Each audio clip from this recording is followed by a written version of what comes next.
नमस्कार। हम लोग आज नागरिकता पर चर्चा करने वाले हैं। भारतीय संविधान के भाग 2 के अंतर्गत अनुच्छेद 5 से 11 तक नागरिकता का उल्लेख किया गया है। भारत में ब्रिटेन के समान एकल नागरिकता का प्रावधान किया गया है। अनुच्छेद 11 के अंतर्गत संसद को नागरिकता के संबंध में विधि बनाने की शक्ति दी गई है। संसद द्वारा भारतीय नागरिकता अधिनियम 1955 पारित किया गया है। भारतीय नागरिकता 5 प्रकार से प्राप्त की जा सकती है: जन्म से, वंश परंपरा से, पंजीकरण से, देशीकरण से, अर्जित भूमि के समामेलन द्वारा।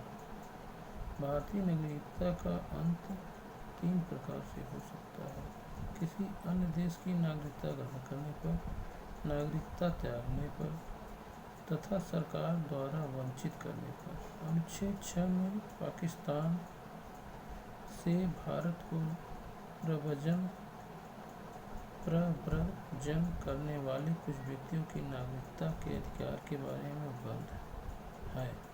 अनुच्छेद 7 में पाकिस्तान को प्रव्रजन करने वाले कुछ व्यक्तियों की नागरिकता के अधिकार के बारे में उपबंध है। अनुच्छेद 8 में भारत के बाहर रहने वाले भारतीय उद्भव के कुछ व्यक्तियों की नागरिकता के अधिकार के बारे में उपबंध है। अनुच्छेद 9 के अनुसार जब कोई व्यक्ति स्वेच्छा से किसी देशी राज्य का नागरिक हो जाता है तो उसकी भारतीय नागरिकता स्वतः समाप्त हो जाती है। प्रवासी के रूप में रहने वाले विदेशी व्यक्ति के लिए देशीकरण के आधार पर नागरिकता प्राप्त करने के लिए 10 वर्षों तक निवास करना अनिवार्य है।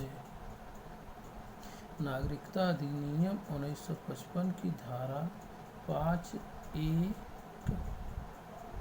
के तहत पंजीकरण द्वारा भारतीय नागरिकता प्राप्त करने के लिए भारतीय मूल के व्यक्ति को भारत में 7 वर्ष बिताने होंगे। संसद नागरिकता के अर्जन हेतु शर्तों को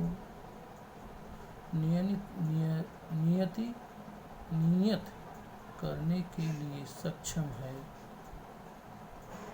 वर्ष 2005 के नागरिकता संशोधन अधिनियम में अप्रवासी भारतीय नागरिक की संकल्पना की गई, जिसके अनुसार पाकिस्तान एवं बांग्लादेश के नागरिकों को छोड़कर सभी देश के भारतीय मूल के नागरिकों को केंद्र सरकार को आवेदन पर अप्रवासी भारतीय नागरिक के रूप में पंजीकृत किया जा सकेगा। 10 जनवरी 2020 से नागरिकता संशोधन अधिनियम 2019 लागू हुआ। यह अधिनियम अफगानिस्तान, पाकिस्तान और बांग्लादेश के हिंदू, सिख, बौद्ध, जैन, पारसी और ईसाई धर्म के अवैध प्रवासियों को नागरिकता देने का प्रावधान करता है।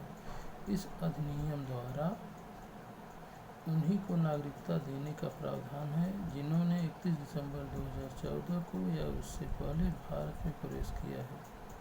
यह अधिनियम संविधान की 6ठी अनुसूची में शामिल असम, मेघालय, मिजोरम, त्रिपुरा के आदिवासी क्षेत्रों पर लागू नहीं होता है। यह अधिनियम बांग्लादेश ईस्टर्न फ्रंटियर रेगुलेशन 1873 के तहत असूचित इनर लाइन में आने वाले क्षेत्रों में भी लागू नहीं होता है।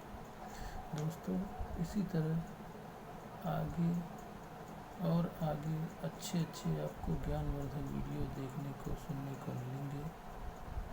साथियों से निवेदन है कि अगर आप सभी लोगों को अच्छा लगता है तो अपना सजेशन इसमें कमेंट बॉक्स में कमेंट करें।